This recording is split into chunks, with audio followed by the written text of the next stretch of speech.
10. Hello, everyone, and welcome to another edition of Just Put Paint on It. This is episode 19 of Season 3. It's your show here on SkaredCast, where we sit down with me, Skari, your grateful host, Tanya, my amazing co-host, and even more amazing guests. Today, Francois L. Something like that. I hope I got that. No, that was right. Yeah, excellent. You didn't do the American thing of calling me Francois Lalonde, so you know. Yeah, Francois Lalonde. I got that a lot. From CanHammer fame. So, make new sort of like host and I'm gonna say head honcho of with the crew that helps. But you've essentially been running the podcast and the streams and stuff now mainly, right? Yeah. Yes. I couldn't tell you when I took over from Chris. Whenever he got too busy with the WTC and said, "Francois, you host now." Mm-hmm. Which you great. were voluntold. Well, I was that. happy to do it. Voluntold and has now grown into the role. Yeah, I love it. Yeah. So this has been really fun. Good morning, No Name. Thanks for coming in to say hello. Says, good morning, everyone. I'm working on my radar this morning. What are you all up to? That is a fantastic question. So without further ado, let's talk about what we're working on. But make sure you tune in every Thursday and Friday, 11 a.m. Eastern Standard Time. That's Toronto time for all of you folks from around the world, where we sit down for an hour and a half and we chat and we paint sometimes. And we use the hashtag Just Put Paint on It. Because if you have any issues in life, you can just put paint on it and all your issues will go away. That's not really true, but we like to think so. Painting is very therapeutic for me. It is anyway, yeah, for me as well. It helps me escape from the crazy of the life. Yeah. Other than that, I'm working on this, which is a barren, like a resin third-party model Hellion-looking Baron guy with a big cape. And so that's what I'm working on. It's a single model. Probably going to use him as a sergeant for one of my squads once he's done. But he's essentially just a Hellion. Yeah, fancy Hellion. But that's what I'm working on. But without further ado, introducing Tanya Gates, my wonderful co-host and person who I couldn't do this without. Tanya, who are you, where are you from, and why should people support you on Patreon? Okay, well, I'm Tanya. I'm also from Canada, but on the other side. And I make videos about wargaming and being a nice person, and I invite some of my favorite people and giant supporters on to talk to me about topics related to wargaming. And I just released an episode yesterday all about increasing your paint score if best overall is something that you want to go for. So I invited a man who has judged my painting before at tournaments, and we had a really good talk about it. So you can go over there, check it out. And I'm also on Forge the Narrative podcast. Yeah, daily updates to Instagram. That's basically it. I love it. And I am working on a Guardian of Souls for Age of Sigmar. That's another one of those little spooky boys. It's a spooky boy. Yep. I've been playing in a TTS tournament with the Party at the All Points boys, and I got a 1-point game last night. I lost by one point. Ooh, so close. Yeah, it was so Very good. close. If Lady O would have died, it was the mirror match, and if Lady O would have died, I would have won.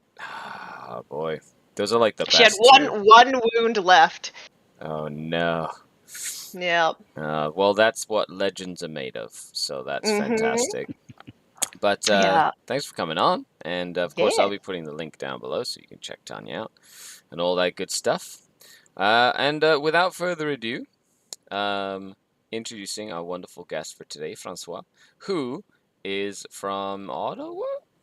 Well, technically Gatineau is where I live now, but we'll say Ottawa. It's easier. Gatineau, Quebec.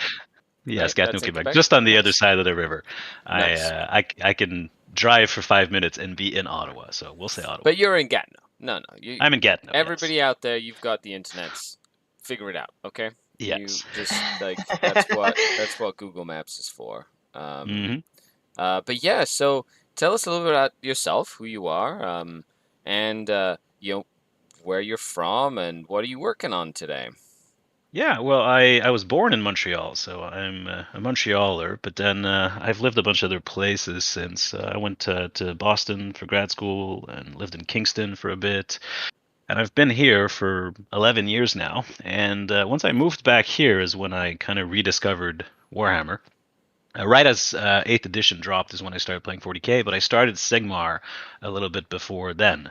I was looking for something to do with myself, I guess, and I started just buying a couple minis to paint. That's how I rekindled my love for the That's hobby. how it begins. Yeah, well, like most people, or like a lot of people, I guess, I actually started playing Warhammer when I was a teenager. So I got my first boxed set in 1993, I want to say.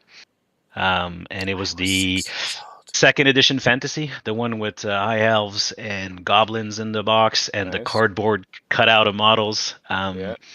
And right now, I am the host of the CanHammer podcast. And I've been on the CanHammer podcast for a long time, but I was co-host for a while, and then I took over as host once Chris and Darren got a little too busy with other stuff, and we're looking for someone to keep the podcast going. Mm-hmm. And so you can find us on all the podcast apps. Just CanHammer. Just type CanHammer in there, you'll find us. It's very easy. We have a very recognizable logo with a red maple leaf on a black background. You can find me specifically on Twitter. At Professor Cleo is my Twitter handle, but if you type CanHammer on Twitter, I think I also come up there because it's in my bio. And I am working today on some Eldar Corsairs. They're actually, I don't know if the camera will pick this up well, but they're actually Dark Elf fantasy Corsairs that I stuck a shuriken pistol on and made into space pirates for my Craft World list that I'm taking to a large tournament here in about a week, the Canadian Shield. So I'm looking forward to putting them on the table. So many events that I want to go to that because of the move and everything, I've just not been able to go to. There's like a big GT this weekend. There's like 60 people. There's like Sudbury, right? Yeah. And I'm looking at them. I'm like, I wish I could go and play, but sacrifices must be made. Yeah, I understand. The Shield will be really fun, and for me particularly, the venue is walking distance from my house. It's across the street from my kids' school, so it's always nice. Lucky. Well, that's exciting. Yeah. No Name says, been considering getting into the Age of Sigmar starter box. Comes with like 60 models. That's kind of awesome. Mm-hmm. The starter box, aren't there many AOS starter box, or is that like the one with the Stormcast at the... Or which is the starter box for AOS? It's the one with the Cruel Boys. And the Stormcast. Oh, is that... Yeah, okay. That's the one with the crazy guy with the wings or whatever. Is there a new one with Skaven? Or am I like making that up? Those are just like army sets. There's like Skaven versus... Okay. Yeah, there's Skaven versus Sylvaneth. Right, that's what I'm thinking of. Daughters of Cain versus... Spooky Ghosts. Yeah, Spooky Ghosts. And then there's the Idoneth Deepkin versus the Fire Slayers. Those like the starter sets themselves, or the like army sets. And then the basic set, was Cruel Boys versus Stormcast Eternals. Yeah, I'm a big Skaven fan, so little rats. Yeah, I love my little rats. So I don't actually actively play Age of Sigmar much anymore because I found that trying to keep 40k rules and Sigmar rules straight in my head made me worse at both games. So I gave one up, but I kept my armies. I have a few Sigmar armies all painted up, ready to go for whenever the hitch strikes again. That's good. I know Skaven is rumored or supposed to have a new battle tome at some point, which will be cool when that does come out.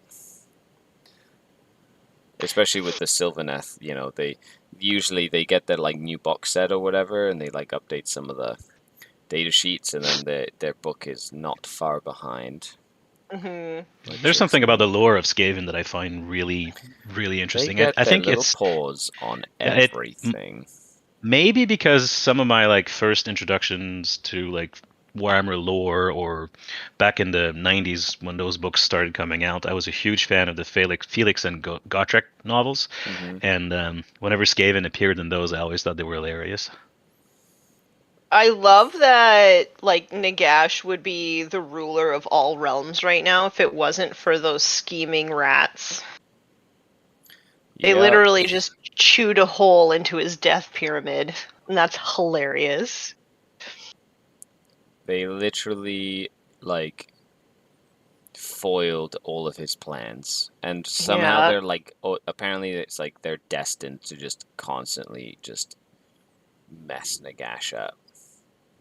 And I love it because here's this, like, megalomaniac who just keeps getting messed up by mice. It's just wonderful to me. I It's love it. poetic. Yeah.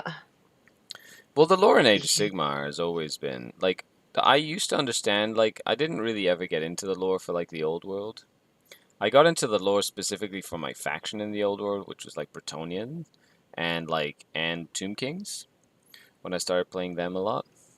But I never really got into the overarching lore. I knew there was like the Empire, and I knew there was like a few things here or there, but I never got into it.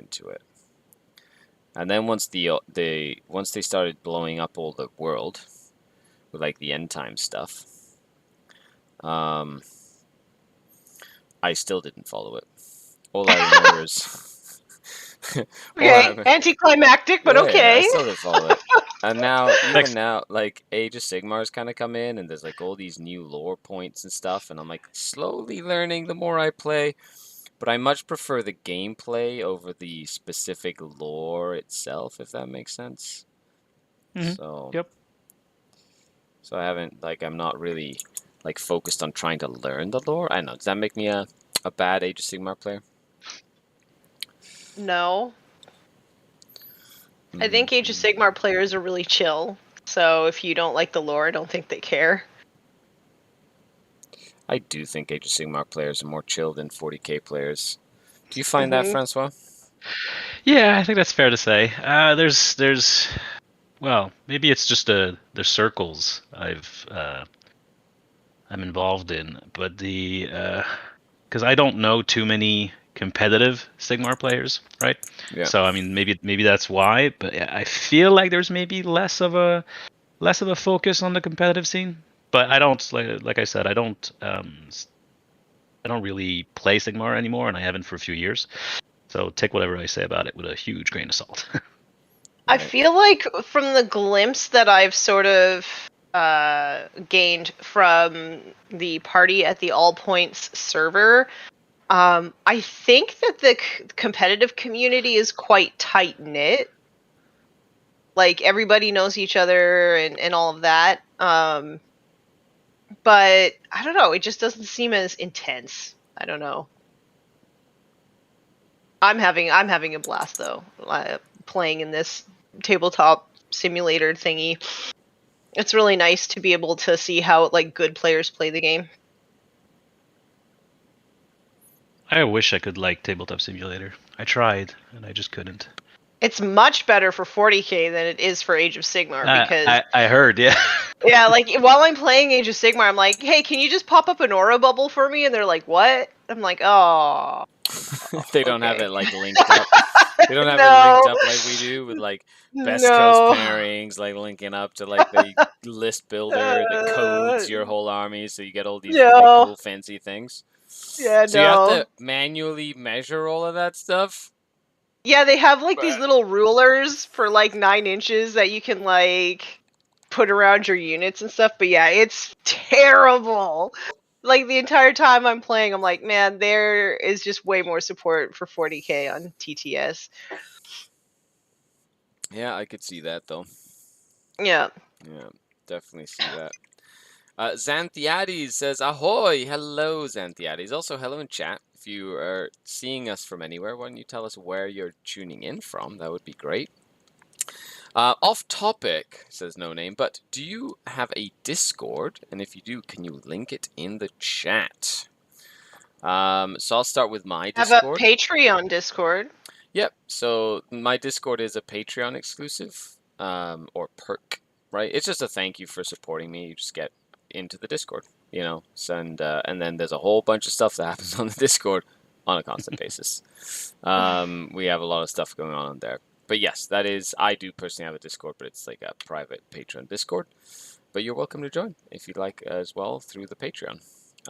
Tanya, how about yourself? Same. Mhm. Yeah, Yeah. it's a Patreon only Discord. I find sometimes Discords get a bit like unruly when there's no like downside to being a jerk, right? So I find that even just a small paywall keeps everybody on their best behavior. So Yeah, that's very, very, I find that's very true. It's very nice to be able to kind of create a community that's like-minded, you know what I mean? mhm, And then you just know that everybody there is like wants to be there, if that makes sense, you know what I mean? And it's like it just mhm. makes the experience a lot better. Yeah. But CanHammer, you have is that I remember being in the CanHammer. I think I'm still in the CanHammer Discord, but it became a very much just Custodes Discord for a long time. Yeah, it's very much there. The most active channel is the Custodies channel, but we do have channels for everything. A general chat, channels for all the armies. You Hmm. can find us on Discord easily. Here, I'll send you, Yeah, Skari, yeah. If you put the it in, Discord invite. oh yeah, I put it in I our should group have it. chat. I should So have it in there. I should be still at this. I'm not sure if I am. Am I? I don't even know. I Sometimes don't I know. have a whole bunch of stuff muted because if not, then like my stuff will just like explode. I've Yeah, got so many my discords. I'm like, too many Discords. That's for sure. mm, mm, I have a few that I've muted myself. yeah. I'm not super active on Discord, to be honest.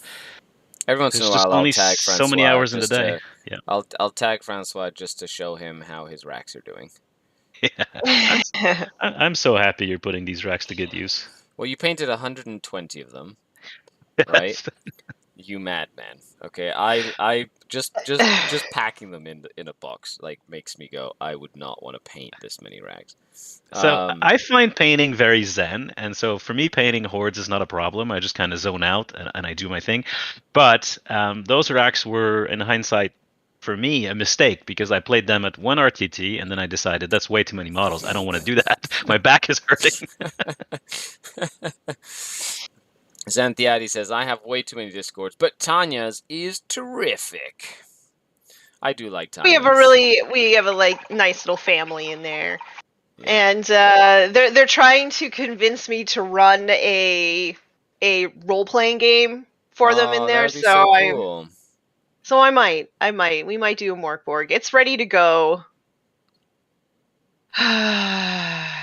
It's ready to go. I should just do it. You But should just do it. we'll talk about it in the Discord when I get back from the tournament this weekend. Nice. Yeah. That would be a good time. Hmm. Mm. Would you play Skari? Depends on when you run it, but if it lines up with my crazy schedule, I would love to. I have so much fun playing Dungeons and Dragons and like role-playing games. I just love it. It's so much fun, but I would totally Hmm. jump in and put on a voice. Mine would be like once a month. I don't have that much time If to do it's it once a every week. month, it would be. I think I might be able to swing it, depending on what Yeah. day of the week it is. But yeah, for sure. You know, I am. I'll stay tuned to it. It'd be cool. I'd play some character. It'd be fun. Maybe Yeah, I'd. the characters in this particular game, like the character classes, are absolutely bizarre. Nice. Like, yeah. So you It's could have some like fun with it. bizarre times. Yes. Excellent. Yes. Yes. Do you play any RPGs, Francois? Not really. I again, time is tight. I'm very busy. I have two kids, and so most of my gaming is actually all of my gaming these days is 40K. I did have a lot of fun playing Gloomhaven, a Gloomhaven campaign with Darren and Phil and a couple other people, and Nice. I think we played that over almost 2 years. we had, Nice. we had a meeting once a month or so, and sometimes we'd skip a month, right, because our schedules wouldn't align, and we'd play a mission or two an evening, and that campaign lasted for at least 18 months, maybe close to 2 years. I can't really remember now, That but is it was really awesome. fun. I enjoyed Gloomhaven. We our campaign that we're doing for D&D with Rob, Primaris Powerhouse Rob, John the Cron, Tyler, myself, and Billy. We have been playing the same campaign for almost 3 years. Like it's been almost 3 years now. and it has Impressive. been awesome. We're like level 15 now. We just finished a big story arc, you know what I mean? Like where we killed a three-headed crazy black chromatic dragon necromancer monster. It was freaking nuts. It was like one of the best sessions that we've had in 3 years, and it was a great climactic way to end that sort of like chapter in the campaign because Rob's been like writing it and like it's like a homebrew. And so in the meantime, while he writes the rest of the campaign, like to finish us out to level 20 or whatnot, we're going to we're doing another campaign where we're all going to be like airship pirates. Aw, Caradron overlords, sick. Exactly. So instead of playing a fighter, I'm going to try something different. I'm going to play a rogue with a swashbuckling like class or whatever. It's going to be a swashbuckling rogue. So I'm really Amazing. excited to go and I'm the helmsman, so I can pilot the ship. But I'm gonna be yeah, I'm gonna be the helm. I'm gonna know how to pilot the ship and stuff. Except I'm gonna be good with a sword, and in a duel I'll f you up. It'll be great fun. Love it. Yeah. So you're like Dread Pirate Roberts then. Yeah, Dread Pirate Roberts. That's right. Maybe I should make things more inconceivable. Yeah, you can have like the little mustache and the mask. Ooh. I could make a costume. That would be so fun. I've not done that before. I think I'd really enjoy that. I've never done that, like made a costume for like an RPG or whatever. I think that would be I'm hilarious. thinking about dressing up to match my army this weekend. Oh, that would be so cool. Like be the same colors and Like the red and everything. that. Did you end up going for that pink or that like white ghostly color on that one? Oh, we're gonna do this color. The kind of like I like it. the blue, yeah. The like blue ghostly one. I'm not playing Night Haunt this weekend. I don't have enough actual models to play Night Can Haunt. you get a plate that you can like attach to your belly? And like with a big, like a giant plate.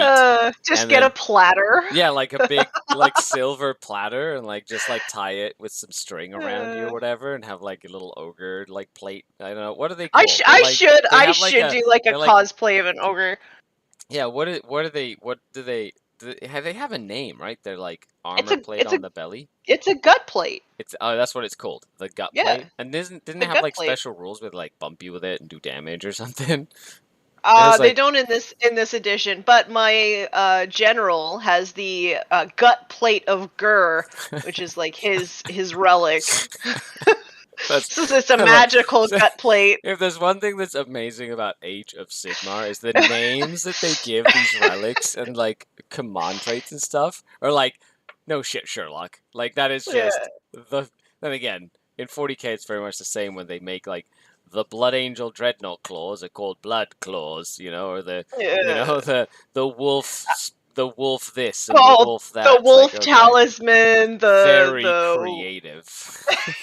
Yeah, I find that like with the Night Haunt stuff, I don't get that same like instant smile reading all the Night Haunt lore.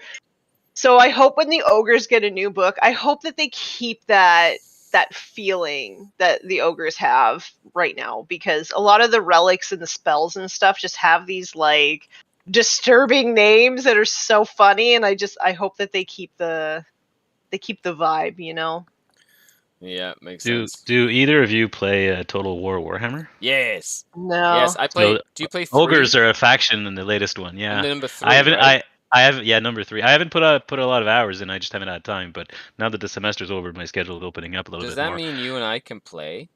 Do you Yeah, like we playing? could. Oh, I want to play. Let's do it. It's so I've played a little bit of the kind of tutorial campaign, and I messed around with the open world a little bit. And I love those games, like 1, 2, and 3. And now they've just announced the Mortal Empires, which is the combined map. So they take the map of 1, 2, and now 3. They combine it into a giant map, and you can play the entire old world. It's going to be amazing. Oh, that's so exciting. But the ogres are a faction in that. That's why I'm thinking of it. Oh, I can't play video games because then I don't get anything done. That is an issue. They can be a time sink. I've been playing. Yeah. my husband isn't allowed to have Diablo 2, and he's not allowed to have World of Warcraft, and I'm not allowed to have any Civilization in the house. A long time ago, I spent way too many hours of my life playing EVE Online. I don't know if you guys know what EVE Online is. It rings a bell. It's a very involved spaceship simulation. People used to jokingly call it spreadsheets online because it was a little bit like that. But there was a time in my life where it actually became a problem. I was spending like 30 hours a week on that game, and that just wasn't healthy. No, no. Yeah, I just if I have like any Civilization type game in the house, then it's like it's 4 o'clock in the morning and I have to get up in 3 hours kind of deal, and yeah, it's not good. It's Just not one good. more turn. Just Yeah. one. John the Cron has got me playing Civ 6. So Yeah. so I have felt that pain. Like at first I was like, okay, I haven't played Civilization since Civ 4 or something, or Civ 5. Maybe Mhm. Civ 4. No, Civ 4 was like the one that I played probably the most. Civ 3, Civ 4. And I was like, okay, I enjoy it. I love the game. And then I was like, okay, John, let's play. So we ended up playing a couple of like games. And then I kid you not, lost an entire week to that game. Like I literally got lost for a whole week playing Civ. And then I looked up from the computer and I was like, what have I done with my life for the last week? And I was like, this is not good. And then the other day, I turned on Rome 2 Total War. Because I love the That's a good Total one. War series, but like I love the Rome ones. Out of all the games I've played on like Steam, I think the Total War games like surpasses like anything that I've played. And I literally opened it to the new menu and I was like, I probably shouldn't start one because it's going to take me because it's gonna suck my life away. And I was like, okay, I better go back to the desktop right now. And I was like, and close. I was like, I I I'm have so been restrictions. proud of playing you. the new Chaos Gate Mm-hmm. game that just came out recently. Yeah. I played the original, I don't know, back in 1999 or something, and it's really good. You play a Grey Knight ship, and you have your squad of Grey Knights, and it's a little bit like XCOM, but in the 40k universe, and you fight Nurgle demons. It's really good. Nice. I do like stuff like that. Like it's fun. Like I do love computer games and I love games in general, but I definitely have an obsessive personality when it comes to them. You And so know. No. I Obsessive do. personality? No Yeah. way. Obsessive, like No. it's like I get very obsessed with stuff very quickly, and then it's You like know. No. Zenthiades says, I played so much of the first Rome Total War. Oh yeah. I remember when it released, like we had these things, kids, called cyber cafes, okay? Where there was like, 20 computers in a single building and you'd all hang out with your friends and rent like a computer for, hours or whatever. And we used to pretend to go to school and just go to the cyber cafe. And literally spend from morning till like after dinner time playing games. And like all we did was play Rome Total War and Dawn of War because that had just released as well and we were all obsessed with it. It was great. So, how easy is it to skip school when your dad's the principal? That was not when he was the principal. That was Oh, after. okay.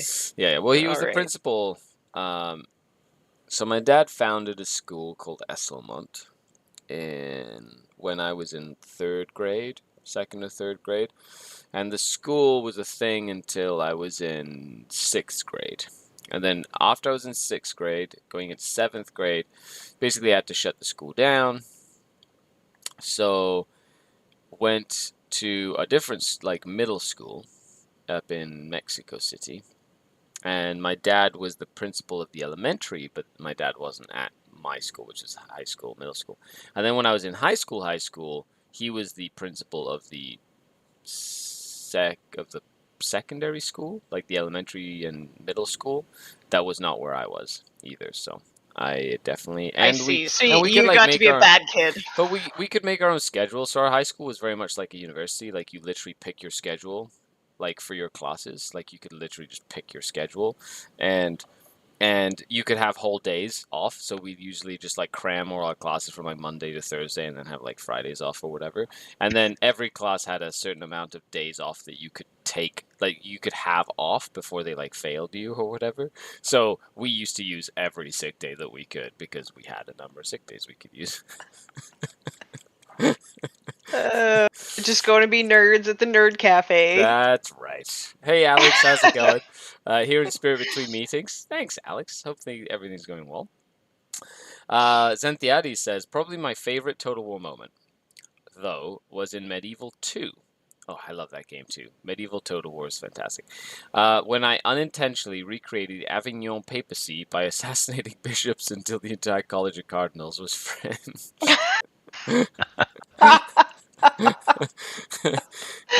Whoopsies! You know, okay. So you've played Rome, right, Francois? Like Rome, have you played Rome? Rome 2? Okay. Yep. Do you ever find yourself trying to make your stacks, like your army stacks, like historically accurate army stacks? I do that No. all the time. Okay, like I try and make them like I'm like, okay, I can only have so many velites, so many hastati, so many like triarii, so many like principes or whatever, and like so many equites and like auxiliary troops, and I'm literally trying to recreate like the legion to like a T. And it's it's funny. I'm an actual historian, but I never had the compulsion to do that. Oh, I love that. I'm like, I literally just, I don't know why, I just feel the urge, and every time I'm like, it goes wrong, and I start like, you know, it like gets away from me. I'm like, no, I can't build an army yet because they only had 20 legions at this time in history or something. You know what I mean? Like I'm trying very, very hard to like. Just, I know, I'm a nerd. I'm a big nerd when it comes to games. Shocker. Jeff Brown, Mr. Pants himself, says, I'm here just to taunt Francois. Well, that's as good a reason as any. Mm-hmm. That is definitely. Thanks for hanging out. Make sure you like, share, subscribe, and join the Patreon, Jeff.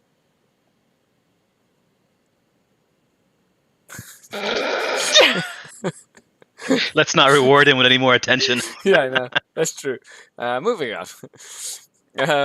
So, what have you playing lately? Eldari, right, Francois? Yep.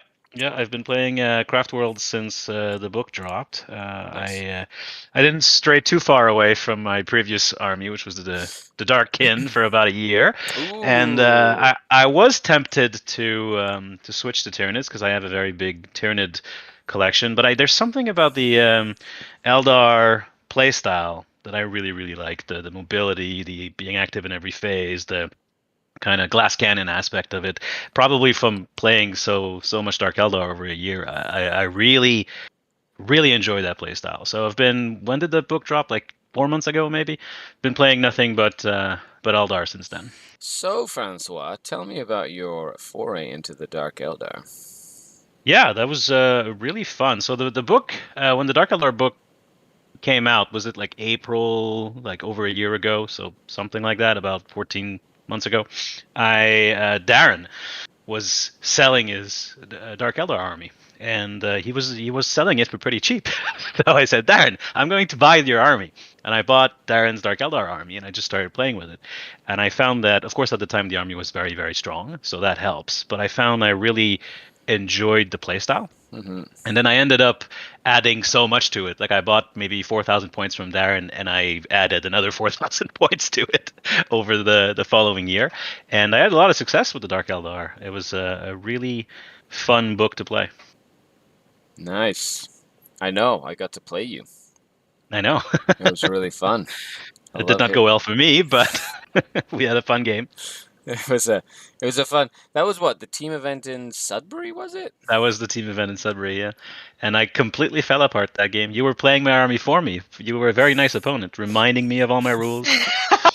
I had been playing Dark Eldar for like 8 months straight at that point, and in that game, like the wheels came off the bus completely. I was forgetting everything. I got into my own head. It was not pretty. I put it proverbially what we call you slipped into my pocket. And you live there for the whole game. Indeed. And that's just how that works. I'm actually really looking forward to having another game at some point, which we had an opportunity to try and do, right? right? Yep. Did we have an And I opportunity chickened for out. that? Yeah. You totally chickened out. And you We sent me against Jeremy. Was it you sent me against Jeremy in that game? You totally so did. yes, we threw Jeremy under the bus. That was also, Didn't in he have it hindsight, as I a should have green taken the though? match. Didn't he But have it as a green on your listen, matrix? Just say it. Like, just we say it. we we may have overcorrected a little bit too much after the balance pass came and picked guard as one of our armies for the CanHammer team tournament.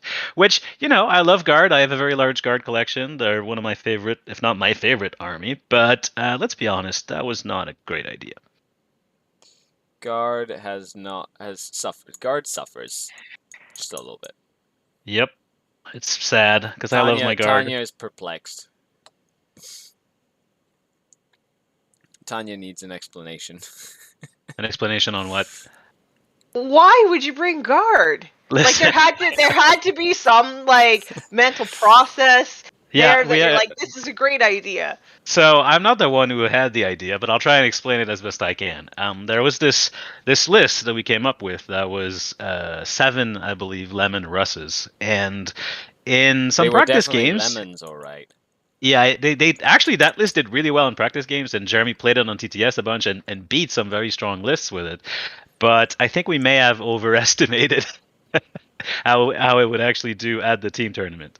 So yeah, I mean, it was still a very fun weekend, even though my team, I think, underperformed a little bit. I'm excited for the. Are you guys coming down to the TGX? Yes, I'm on Chris's team for that. Ooh, fancy. Just Yep, Chris should be fun. hand picking like teams again, just being like, let's take a team of killers. I believe so. We have Bruno and Dom, and Oh, and it's before the. Oh yeah, of course, it's some Team Canada practice stuff in there too, which is really good as yeah, well. and Devin. Actually, I'm the only non-Team Canada member on that team. Well, there you go. That's we're starting to train you up early then for the next season. Sadly, I will not be playing my Eldar because Bruno will be taking that book. So I'll be stuck feeling dirty and playing Tyranids. Nice. That'd be good. Is Will not coming down for that? No, I don't believe he is. Because he's been crushing it with his nids, right? So. Oh yeah. We just had an Iron Man tournament here recently, and he beat me in the final game with his nids, and it wasn't very close actually. The So nid book is a bit much. The nid book is kind of crazy. So for anybody who doesn't know what a Iron Man tournament is, what is an Iron Man tournament? An Iron Man tournament is, some would argue, a terrible idea. I think it's great. It's Some would argue GT. it's terrible. It's a 5-game GT in one day. So we were playing Warhammer from 8 a.m. until 9 p.m. with 15-minute breaks between 2.5-hour rounds and a very short lunchtime. And we just jammed 5 games in a day. We started with 28 player, and at the end of the 5th game, we still had 28 players. Ooh, Wow, that's amazing. That's good. I'd been like, my back hurts too bad. I gotta stop. There was a lot of apprehension about that, but I think because we started early, we didn't start to feel it really until the final game. Because usually when we play 3-game RTTs, here anyway, the store that hosts RTTs, the Red Dragon, great store. We tend to start at like 10-ish a.m., 10:30, something like that. And so that first game in the morning is kind of a bonus, and then you're still at 5 p.m. finishing your 4th game, but it feels like your 3rd game. It wasn't bad, and there was a party atmosphere in the place. Everybody was having fun. The prizing was done so that it wasn't actually the podium wasn't getting prizes per se. It was all spread out across the entire field. Yeah. And so there was which I think is the better way to do it. Yeah. For me anyway, if I'm competing to try and win a tournament, the win is what I'm after, right? The prize support isn't what I'm looking for. I think it's better to spread out the prizes and incentivize more people to come. Yep. I would agree with that philosophy. Money in, money out, as we used to, like we said when we would run events. Just like, make sure a lot more people leave with prizes, and it encourages more people to show up to your event. If you're a tournament organizer, I highly recommend that. Or if you're trying to coordinate with a store or something to run events, it's a great way to keep people coming.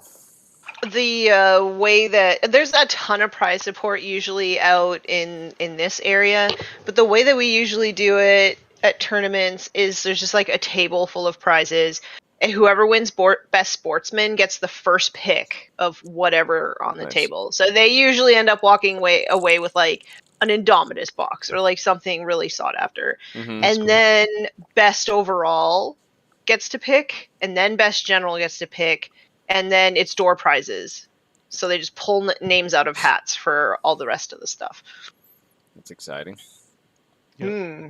Here, Dan does store credit for prizes, which is maybe less exciting than getting handed a box, but is better because then you don't get handed a box that you then have to turn around and try to sell because you don't actually want that, right? So, you get your store credit, and then you can either use it to buy a ticket to the next tournament, or you can buy whatever you want from the store shelves. Well, we get a lot of prize support from Creature Caster out here because they're in the next town over. So they usually support a lot of the British Columbia tournaments and stuff. That makes sense. Their sculpts are really amazing. Yeah, I walked away with what is it? The Lady of Arcana?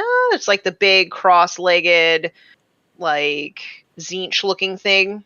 So one day, when I'm not intimidated, I will paint it. When I'm not intimidated, maybe I'll auction it off for charity or something. I have a few boxes in my pile of opportunity that are definitely one day I will paint this up to high standard project, and I really should do more of those because I tend to paint for events like these little Corsairs. I wanted to bring them to the shield in a week, so I'm painting those because I need to, right? Yeah. But I think there's something that would be very nice about just painting for painting's sake, and I haven't done that in too long. I had to learn how to do that. I've said this story before during COVID because there were no events. True. So, and we painted every day. So I ran out of things to paint for the next event, which is the biggest motivator for me to paint. Like, it was literally like, build an army list, find out I needed to paint 10 models for that list, and paint 10 models. That's how I would just kind of cycle through everything. Or, oh, I need 3 Ravagers, and I only have 2. Well, I need to paint a third one, or whatever it was. And then it came to the point where I had like little boxes of things where I was like, ooh, I kind of want to just paint this for fun. Like this guy here, I don't really need him, but, I got him as a gift. And he's been sitting on my shelf forever, and I was like, you know what? I'm just going to put paint on him now. Hence the slogan, just put paint on it. Okay? It just comes into play. During COVID, I did a lot of that. I channeled a lot of my pandemic stress into painting, and I think I ended up painting like 3 whole armies. And some of those I painted an entire Necron army during COVID, like 4,000 points, and I've played all of 3 games with it. There's a bunch of models in there that I've painted. I've actually never put on the table. That's crazy. It looks cool. Yeah, I have a monolith, really beautifully painted. It looks incredible, but I've never used it in a game. I used them all. Every time I play with Necrons, I try and make the monolith work every time. I love the concept, I love the idea, and then it's terrible. Yeah, the execution isn't great. Then again, don't use a monolith when your opponent brings 10 wraith cannons to the table. Okay. Yeah, I think if you're gonna bring very fast. If you're gonna bring those models out, you need to have a conversation with your opponent to balance the list a little bit. Because if your opponent turns up with their tournament list and you show up with your fun list with a monolith in it, neither of you are gonna have a good time. Oh, I know one person will have a good time. The person with no soul. Says the man who's playing how many racks? Enough racks. Actually, not enough racks. I want more of them. I want more on my list, but I can't. You want more? I lent you 120, and you already own some. How many do you want to play? I can only look. I own 30. Okay, I own 30. Okay. I can essentially I put 110 in my list because that's about as many as I can fit into a single battalion without like taking a brigade, right? So that's like the biggest reason why I'm running 110. With a unit of hemoxites. Like, I could drop the hemoxites and make that 20 more racks, but those hemoxites are, like, more durable than a 20-man unit of racks. Like, it's crazy how durable that hemoxite unit is. Anyway. Needless to say, I have had so much fun, and Francois, by the way, is the the owner of 120 of those racks that I've been using, and it's fantastic. And I would want to say that I got a box full of racks, and I had so much fun taking them out of the box, laying them all out on the table, and going, "This is madness." And that was the second box I tried to pack them in because I started with a smaller box and then quickly realized it wasn't gonna fit. So I had to go get a bigger box. Why do I just picture you like Mr. Burns evil laughing while you've got all of these racks on the table? It's funny because I literally show up to every game I've played, okay? Every single game I've played against my opponent, and the sigh of grunt of like desperation.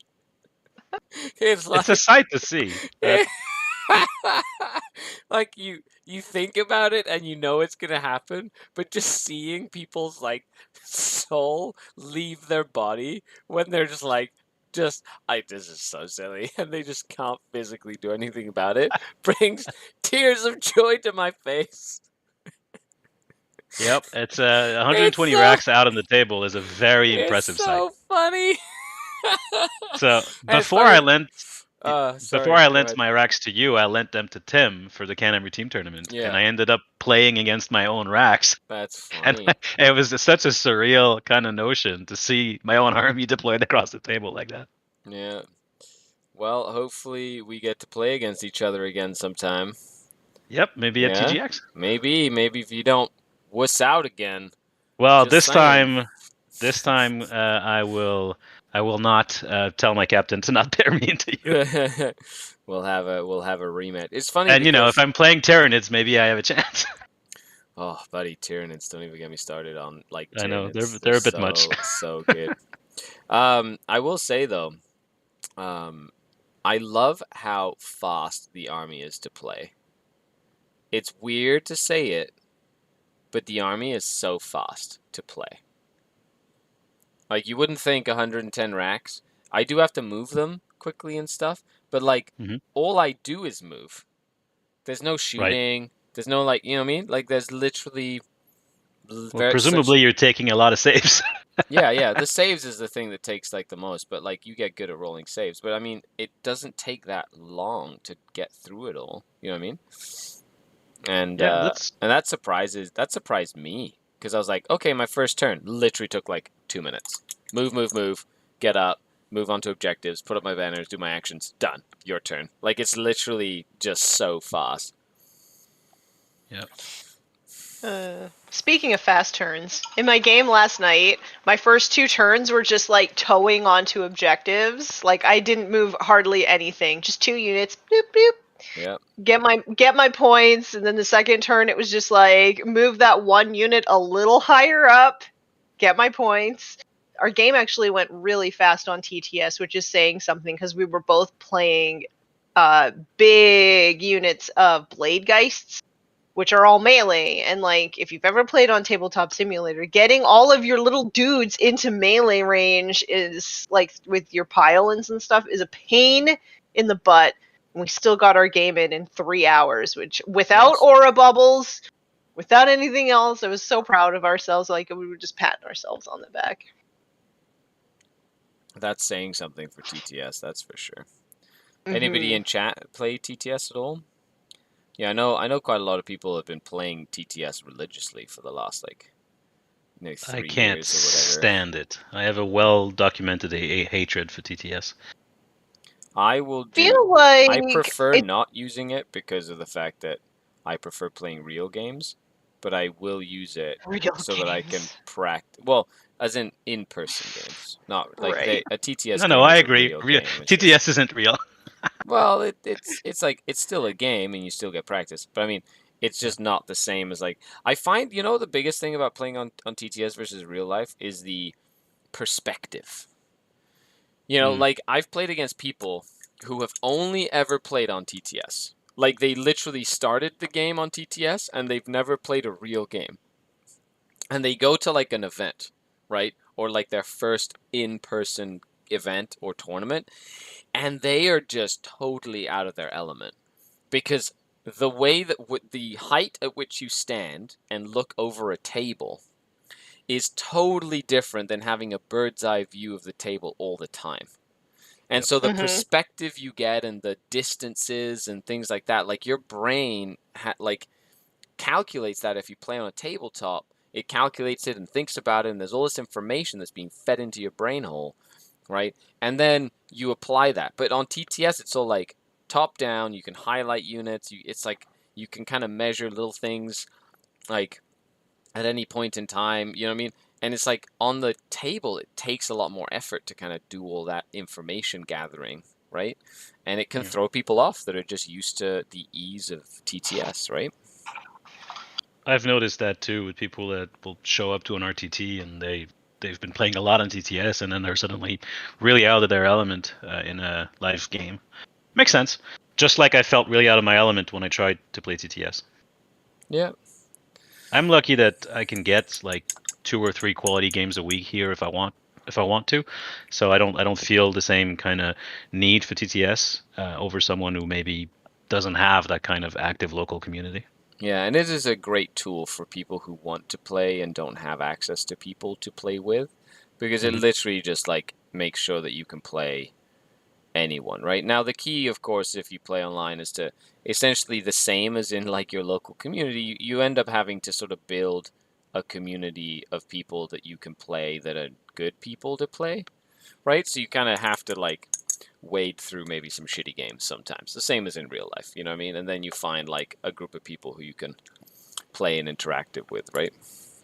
Yeah, I don't know for sure because I don't play on TTS, but I assume that if you're just picking up games on a random Discord server or something, the added anonymity of the internet and the lack of physical presence, right, might make that social contract that's at the heart of every Warhammer game a little bit harder to implement. Like when you're actually talking to a physical human being across the table, I feel for me anyway, it's easier to have that connection versus, talking on Discord or whatever.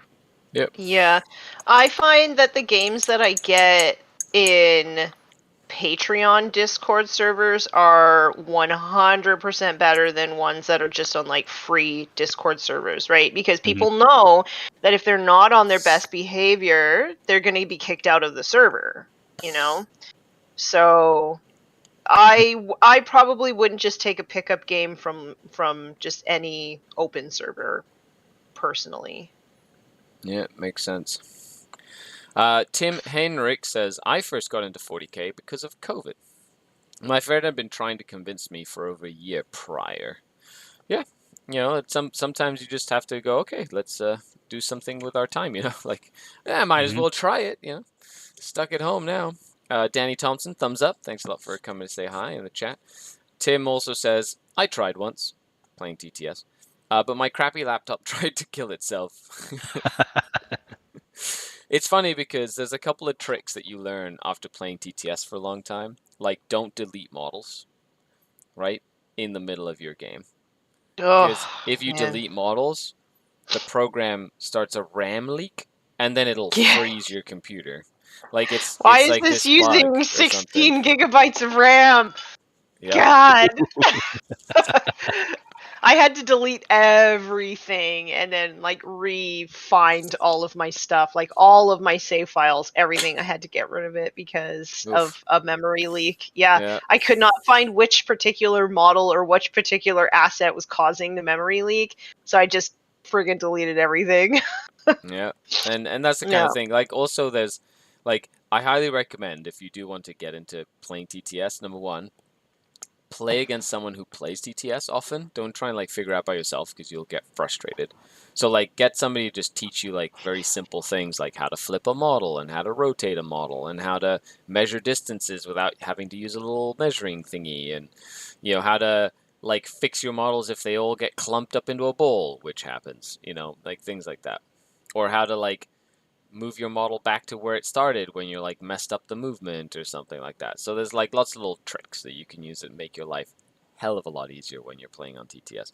As a Team Canada player, it's really nice to be able to practice on it and just like put weird concept lists on the table that have nothing to do with reality. And that's another thing. Don't you find with like TTS that you play against people who like build some wacky like lists, like what if lists, where like what Mhm. if somebody ran 300 of this or whatever, or like 6 units of this, but like feasibility wise, nobody owns that many models of that.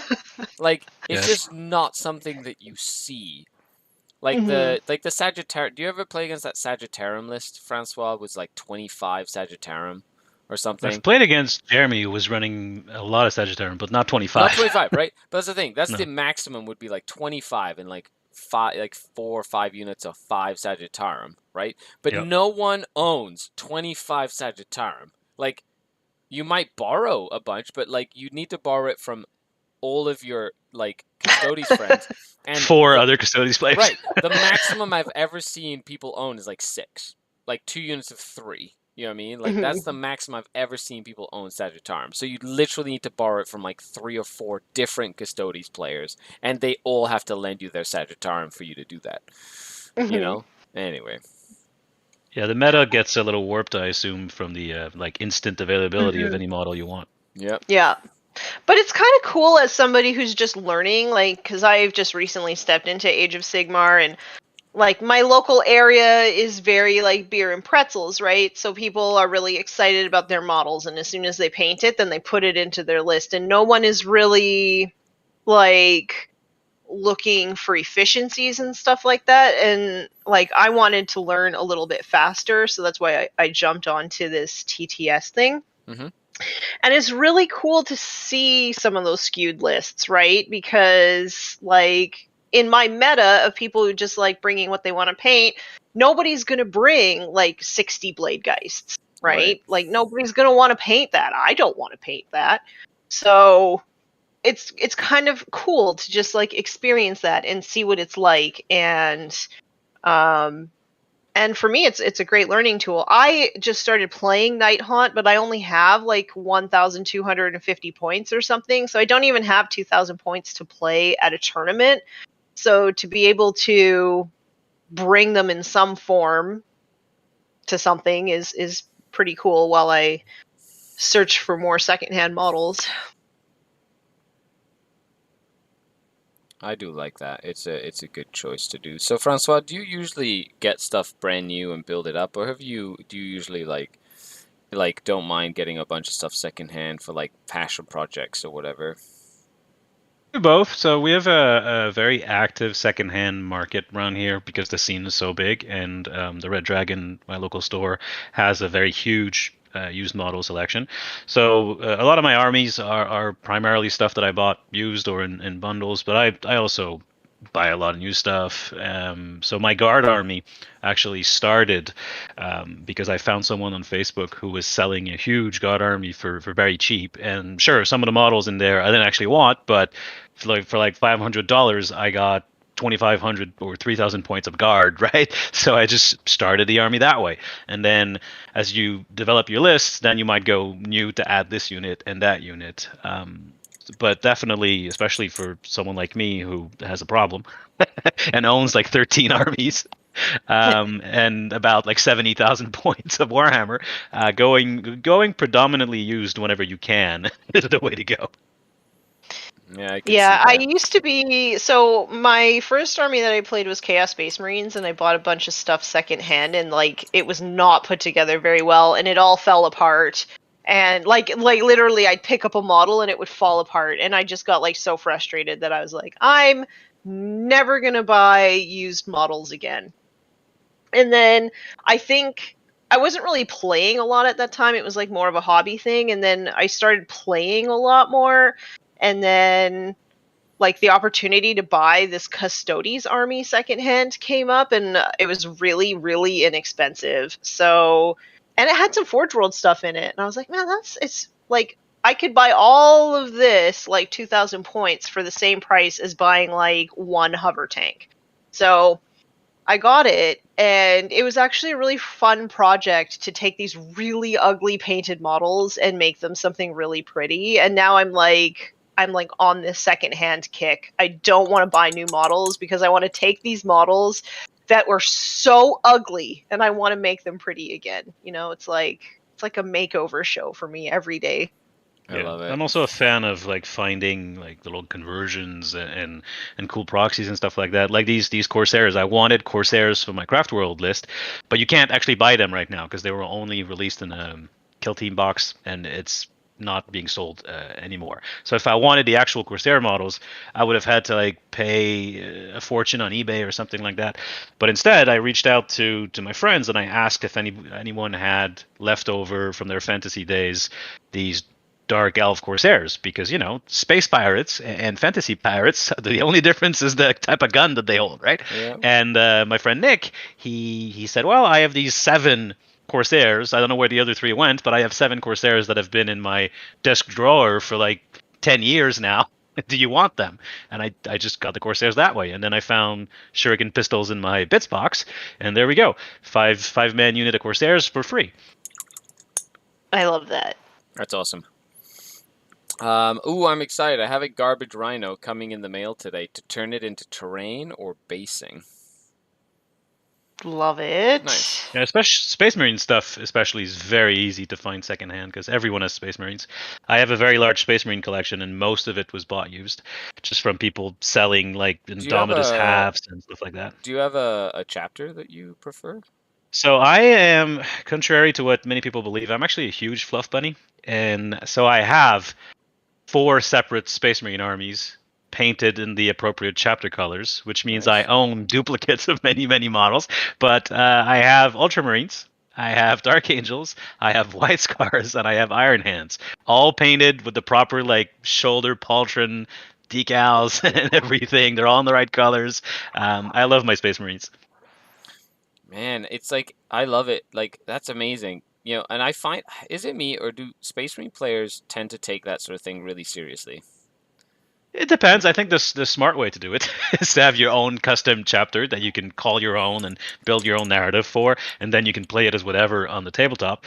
But for me, I don't know. There's something about like teenage me getting really into the lore of Space Marines, and Dark Angels were my first 40k army back in 1994, and I really love the separate character of each chapter, and so I just started building Space Marine chapters, mostly out of used models, some new models, and then I played them at tournaments, all of them. But for me, and this is very much a me thing, and I think anyone who does otherwise is perfectly fine doing otherwise, but if I put an Ultramarine army on the table, I want it to be blue, right?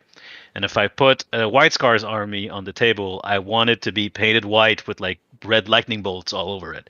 It's just for my own immersion. That's how I prefer to play. Right.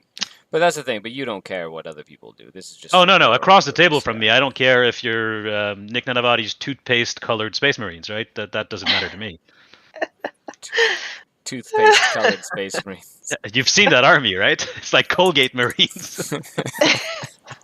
Hey, Diogo, what's going on? Why is Francois not coming to the majors this weekend in Sudbury? Because I'm going to the Shield in a kilometer from my house the following weekend, and I like to see my kids sometimes, so I don't do back-to-back weekends of Warhammer when I can help it. Yeah, that makes sense. Yep. Yeah. The real question is, why am I not going, Diogo? It's because I need to give everybody else a chance to win. Oh! Here I was thinking you were a humble dude. If Sudbury had been like a couple of weeks separate from the Shield, I totally would have gone. Yeah, no. If it wasn't like mid-move and actually wanting to like have a weekend of sanity, I would have probably gone as well. But not then. I'm gonna be so excited about not doing anything for a weekend, like literally going to do nothing. I'm going to sit at home and binge watch television, and that's it. That's what I'm gonna do. Sounds like a fun weekend. I'm literally going to hang out with my son and do absolutely nothing, and it's gonna be glorious. Well, my son I just lied, got I into have to. Digimon, so I'm going to be playing Digimon with my son. Oh, nice.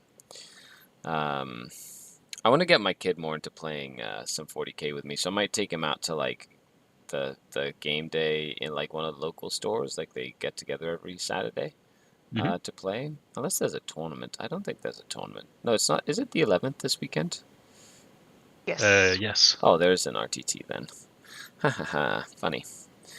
But it'll be all the filthy casuals at this tournament this weekend because all the competitive players are at the GT.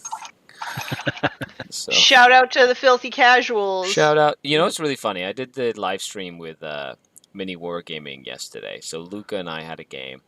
I ended up playing Slanesh Demons, which was really fun because I don't really get to play with like random stuff very often.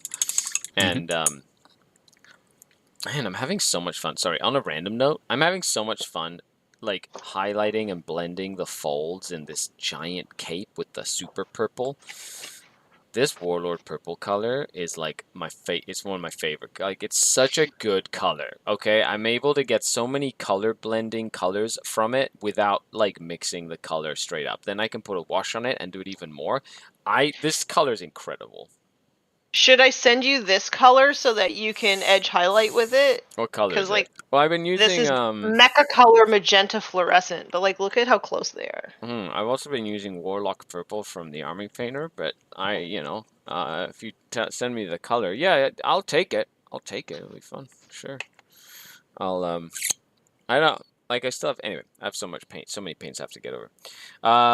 So Luca was like I ended up playing Luca, and so he's great fun to play, and he was playing his Imperial Knights, and he ended up like filthy casualing me the whole time by reading the italics on every like little stratagem and stuff. And I'm like, and he just did it despite me. Like he'd literally be like, he'd draw his tactical because we play Tempest of Warlock, which is a really fun way of playing Warhammer 40,000. It's a card like you usually draw cards and you draw your missions. It's like a little bit. It's more relaxed than playing like match play, but it's got that same vibe. It's like a match play game where you're trying to do missions as the game goes.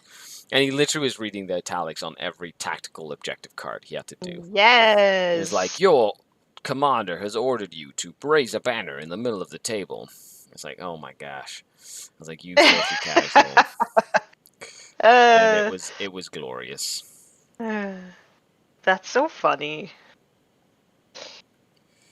Yeah, I don't get me wrong. I'm a huge filthy casual too. Like I love reading the italics, and like I was gonna say this is the dude who actually like recites his like Black vows Templar or whatever. vow? Yeah. You talk about filthy casual. I love doing that. I would do that at a tournament too. I'd literally look my opponent square in the face and I'd recite my Black Templar vow. And you know how off-putting that would be for my opponent? It would be so They'd uncomfortable. literally sit there and be like, what the fuck did I just walk Almost. into? Almost as bad as people who scream their was. Oh my gosh. What's wrong with that? That's a pet peeve of mine, but I hate when I'm like concentrating on my game and then the next table over some maniac shouts at the top of their lungs. And then it honestly starts this it starts a chain reaction in every orc in the hole. Like it's uncanny. It's like one of them was, and then all of them just like follow along with the war. Oh my yeah, because you can't be outdone by another war boss. Yeah, well, And don't get me wrong, I like that they're enjoying their game in however way they want to enjoy it, but I hate it. Nick Blackburn says, "Am I too late to heckle?" Well, never too late to heckle. You're never too late to come and heckle and hang out. I just gave you credit, Nick, for these models that you sent me. There you go. He was too late to receive praise, however. Yes. And you know I hate praising Nick, so. Oh, there you go. Good thing it happened when. Oh, too bad it's recorded and he can go clip it. Yeah, and then his ego will never. And there'll be proof for it for the rest of. There'll be proof forever that Francois said he liked something Nick did.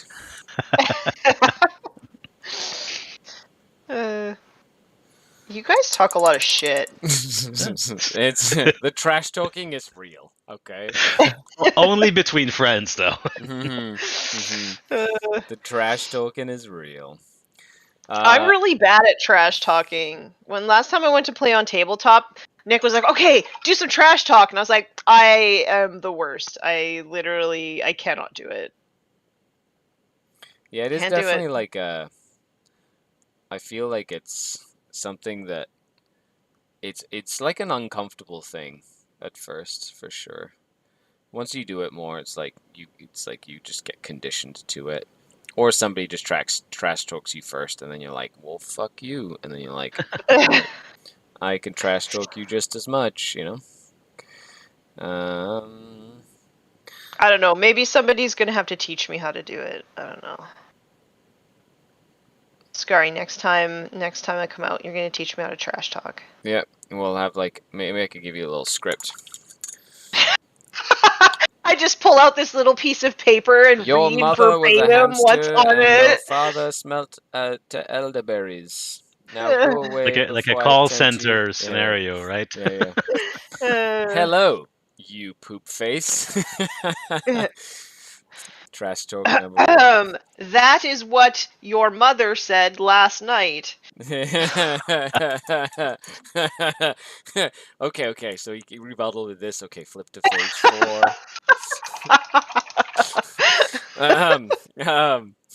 Let me call my manager. No, that's not the right page.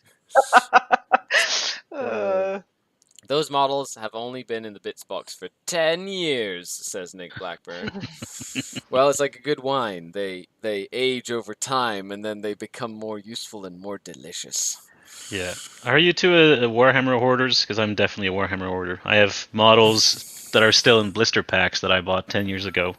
I try and get rid of Warhammer that I don't use as quickly as possible, or Warhammer I'm not going to paint as quickly as possible. Yeah, but it might be good one day. I'm good at that point. I'll buy it then. Like if it's That's that important, how I justify it to myself. I'm just gonna, yeah. Me personally, I used to be like, I'm gonna keep this, and then I had so much shit. I'm like, I have to get rid of it. And if I ever want it, I'm just gonna buy it then. Like, but I'm gonna worry about it when I need it. Like whenever I think it's a good idea. I only have a few factions that I really love. So I don't tend to buy things outside of that outside of those factions. So I have 2 factions for Age of Sigmar, and I have 4 for 40k. I have 1 Necromunda gang. And yeah, I don't tend to buy stuff outside of that. I don't tend to buy a lot of stuff that I'm not going to paint. I have a few things, like I have a few creature caster things that I have that I will paint, but I don't think I'll keep them. Like I think those will be ones that I'll either auction off for charity or I'll send to the Nova Open Charitable Foundation to do for me. Yeah. But yeah, I don't have a lot of stuff, and the stuff that I do have is stuff that that I do have intentions of painting. Nice. Yeah. So My husband, on the other hand, is a hoarder. So I want to do. I've been really into following like the story of like Mr. Beast on YouTube lately, and how he got his start. You know, like doing YouTube like from like when he was 12 or 13 and not really making it till he was like in college or whatever, and then just like the constant work that he put into it. And I kind of want to just randomly go into places and like just give away all my shit that GW sends me to like random people. I just want to be like, hey, do you play Nighthaunt? Here's an entire army collection set. You know, just like random, because I'm not going to use it. So it'd be really cool to just like give it to people and make people happy. Are there blade geists in that set? I have no idea what's in that set. I literally don't know what's in that set. All I know is that it came with the Daughters of Cain stuff, which is like that whippy lady that everybody uses as a succubus, and something else. Crazy whip. Yeah, she's got like a whip that's like coiled around her. Oh, it's super cool. It's like a barbed whip, and everybody uses her as a succubus. Although, which Age of Sigmar model doesn't make a great Archon or succubus? Like, truly. You know? Although, you know the guy in that box set that looks like he's hunched over a book and he's writing with a big pencil, a big thing or whatever? I always thought he's like a Nighthaunt model, and he's like hunched over like a lectern with like a big quill, and he's like writing the names of the dead or something like that. I feel like he would make a great homunculus conversion. Like a homunculus hunched over his table, like scratching like anatomy diagrams on his freaking little like diary or whatever. I think that'd be like really creepy. Make it so he's writing like on a rack. Oh, gross! Like a hunched over rack, and he's literally Yeah, like etching it into his skin. carving into his skin. Yeah. Oh, that would be so dark Eldar, bro. That would be so cool. Xanthiades says, "Your mama's so old she was there when Horus slew the Emperor." Getting some true trash talk in there. That's fantastic. So do you have any so for CanHammer, Francois, Yep. do you have any like plans for CanHammer moving forward? Is it mainly like a variety show? Do you have a focus, a topic, like, and do you have any plans moving forward with that, with the show, and like things that you'd like to do with it? Yeah, that's interesting. We just had this conversation with Chris and Nick.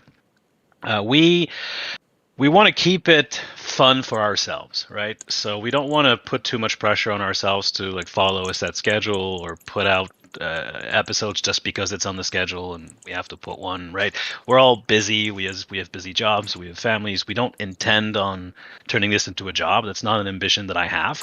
Yeah. So for the podcast, I do the podcast because it gives me an excuse to chat with my friends about Warhammer for an hour every couple of weeks, right? And it's kind of amazing to me that so many people want to listen to us just talking about Warhammer stuff.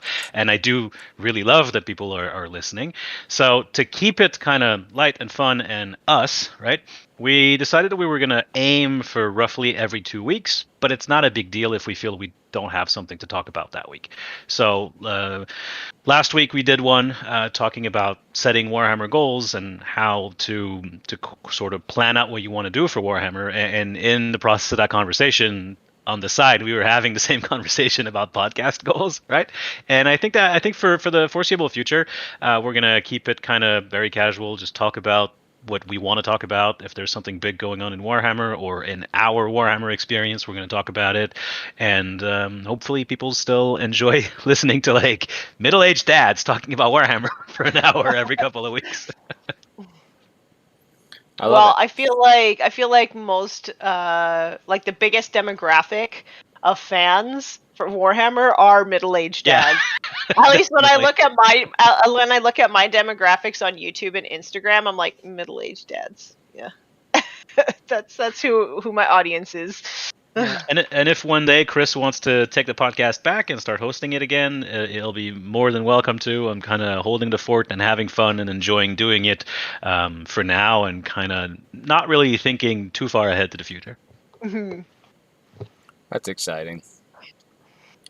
I do. I CanHammer was like, CanHammer was the podcast that inspired me to start podcasting.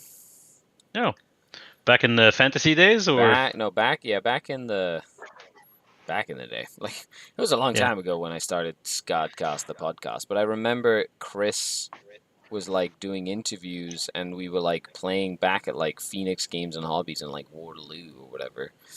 And he was like, and him and I had like thrown down a few times back in the days of guard guard like guard armies that were like OP as F, the leaf blower days. uh-huh. And I just remember just listening to CanHammer, and that kind of inspired me to be like, I could do this. And then That's really cool. I started doing the SkaredCast podcast back then, a long time ago. Do you ever miss podcasting? Yes, actually, I've been putting concepts on paper for a podcast to do with the Art of War network. Ooh. But Nice. I've been banging my head around what I would like to do and how frequently and how long, and something that's like a concept that's like true to me, but not just like a parroted thing of, or like a different way of doing something that's already like on the network, already out there. I want to do something sort of unique, right? Xanthiades, middle-aged dad here, he says, waving. Yeah, that's usually how that works. I think we're all we've gone to that point in our lives where we've kind of graduated to that sort of like part of our lives in a lot of situations, right? Other than that, I'm not sure. There's a lot of stuff that is like that I constantly think about. But that's the thing, is like, I wish I could do it all. Like I wish. Yes. But it's just not. Yeah. It's not humanly possible. Only so many hours in a day. Yeah. But I do miss the podcasting. Like, and I'm sad that I had to stop the podcast back in the day because of like lack of funding and because my work had sort of like consumed my life. And it is. I always regret that. So. People ask me to make Be Nice Roll Dice into a podcast so that they can listen on Spotify, and I'm like, I don't know how to do that. Like, I know I have to host it somewhere, and I have to like make the audio better, and I don't know. I keep thinking about it because people keep asking. Yeah, it's not that hard. Now that I've got the process streamlined, it takes me maybe half an hour, 40 minutes to edit the audio and upload to the podcast library. Yeah, so like what kind of editing do you end up doing? So for us, because again, we want to keep it kind of fun and not too labor intensive, what I do is I edit for time, and then in the pre-show where we just talk and shoot the shit, I pick a cold open from that, put it at the beginning, then put our intro music, then the podcast, then our outro music, and then I just run that through a levelizer so that the volume of every person talking is the same. Because one of the big issues you get when you record on Discord or Skype, and you'll hear that in some podcasts sometimes if you're looking for it, is one person is much louder than another. So you do have to go through that step of levelizing the audio, but that doesn't take very long. And of course, I could, if I wanted to be like professional about it, I could edit out the little awkward pauses or stuff like that, but that would take too much time. So I just do the most basic stuff and then upload, and off we go. Yeah, I mean, I do zero editing for time in my YouTube stuff. I find because it's a video format, like we can see each other in real time, so there's not a lot of like the awkward pauses or anything like that. Yeah. So I don't often need to edit anything like that out. And also, like, shout out to Steve Joel. He really mentored me on how to like keep it going and how to avoid like pauses and sort of build to build it up, like build a comfort level with your guest as you go. So yeah, I don't find I actually have to do a lot of editing that way. I'm just like, yeah, it's the audio quality thing. I don't know anything about that, so it's the thing that's holding me back, because I'd have to grab the audio from a video. Mm-hmm. It's very easy to do. I can show you how to do that stuff. It's very easy. So if all you want to do is basically take your YouTube, do the most basic work, and throw it on the podcast apps, it's super easy. You basically, you can use what I use is VLC, without going too technical. I use VLC Video Player just to take the video file, turn it into an MP3 file. Then I put that into Audacity, which is the software that I use for the audio editing. There's many different alternatives, but Audacity works really well. And then once you get used to like the little shortcuts, it takes a little while, but once you get used to it, the process, like I said, from sitting down at my computer to uploading so that it then goes into all the podcast apps, it takes me 30, 40 minutes max. So it would be like the exact same, like actually it would be just a little bit more work than editing the video. The longest part of editing the video is the export. But yeah. Yeah, we used to stream the podcast. When I took over, I decided to stop the stream because it was more work than I felt it was worth, because we get, I don't know, maybe 100 or 200 views on YouTube's. I haven't checked recently, but somewhere in that kind of vicinity, and we get over 10 times that in the podcast apps, right? So I felt it wasn't worth the work of setting up the stream and then having to deal with video. And also, it means that we can start at awkward times. Like if it happens that the 3 or 4 of us that are on that week, well, for that particular day, we're only free at X time and not the regular like 9 p.m. slot or whatever it would say on the splash ad for YouTube. It means we can just start, right? We don't have to wait for people to be there and for the stream to start. Yeah, stream. I don't think that I would ever stream that live. I think a lot of times too, like, guests feel a lot more comfortable knowing that you can edit stuff out as well. There's been a couple of times where I went back and edited something out. Yeah. What you doing, Skari? I had just a message come through real quick, so I just needed an answer to that. But I've done basically all the color blocking on this. So I did like the base color brown, I did the pink, I did the orange, the black is like, I just need to kind of touch up on some of the black. And then I've got the grays, so I like, now I need to do like one lighter color on the brown, one lighter color on the brown, and then do like a wash on different parts of the model. And then, so I'm probably going to do a wash on the skin right now, actually. And then do like a skin tone skin wash, and maybe the hair. And then I can start like highlighting it. Oh, I love it when it gets to this stage when you're like, okay, I could literally put this on the table and play it, and it's like playable, you know what I mean? But like now it's the fun part where you start like just making the details pop. I really enjoy this as well. Xanthiadi says, I like Audacity. I used it to edit audio lectures when I was in grad school. Nice. And then most of Francois' editing efforts goes into editing me out, says Nick. That's Nick, yeah. And we're coming towards the end of the show here, but something that I remember from the podcast myself is I used to edit all the dead space, and I used to take out all my ums, because I'm a very big person, and it just kind of runs in the family. And from doing podcasting, I found that I don't do that as much because of the fact that the audio bite was a very specific shape over the course of my podcasts, like audio, which meant that I got really used to cutting that out and splicing all the sections together to make it sound like a lot better and like I knew what I was talking about. And I forced myself over many years of podcasting to cut that out of my vocabulary as much as possible, and I prefer dead air to saying but I'm very conscious about it because of the fact that I hated cutting out that little bite over and over and over again. But before we finish, what, sorry?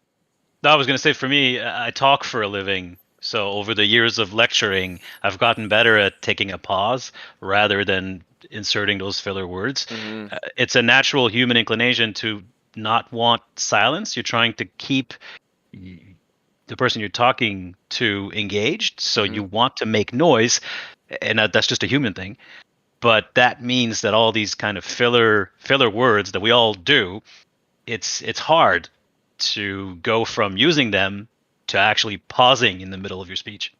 I will say what I've noticed is that the pauses that you do take that feel really long in your head, when you listen back to them, they're not long at all. So just take your pauses. Yep. Yeah.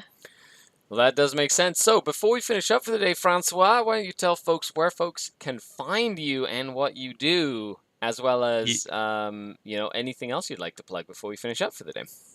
Yep. You can find me on all your podcast apps. Simply type CanHammer in the podcast apps and you will find my podcast, the CanHammer Podcast. You can find us on Discord, on Facebook. Again, just type CanHammer. You'll find us. Twitter. My personal Twitter handle is at Professor Cleo, one word, easy to find there. I'm not super active on Twitter, but if you want to talk to me, I am there.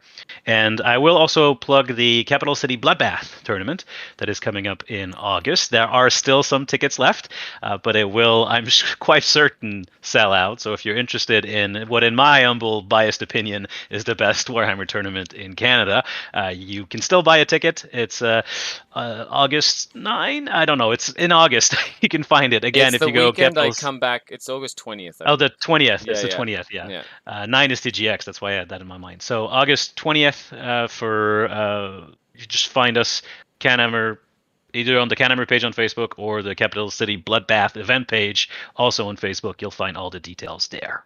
It's a great major. I love it. 2 days of gaming. I'll be literally flying into Ottawa from England on the Friday and going to the CanHammer, the Capital City Bloodbath, which is going to be incredible. Thank you so much for coming on, Francois. This was really fun. I really enjoyed hanging out with you. And how did the Corsairs come along? Oh, very nice. I've blocked off all the main colors on them. Let me put them up in my hand here, and so I just have some you can't really tell really well there, but all I have left to do is some highlighting and washing and basing, and they'll be tabletop ready for the tournament. That's awesome. Tanya, before we finish up, tell people where to find you. You can find me on Instagram. You can find me on Forge the Narrative Podcast. You can find me on YouTube and my Patreon Discord server. I love it. The links will be down below. After all, thank you so much for watching. If you haven't already, make sure you check out all the other episodes of Season 3. There are 19 episodes so far, and there will be 32 some episodes in Season 3 as we move on with Just Put Paint on It. Of course, the links are down below. Thank you for liking, sharing. Leave a comment. Let us know what you love about podcasts and why you listen to your favorite ones in the comments. I've been Skari, your grateful host. Thanks for tuning in, and don't forget to hashtag Píntalo, or as we like to say in Anglais, just put paint on it. Bye, everybody. Cheers. Cheerio! Chip, chip, cheerio! Jubilee and all that. Yes, yes, top, top, bitch. Bye-bye. What?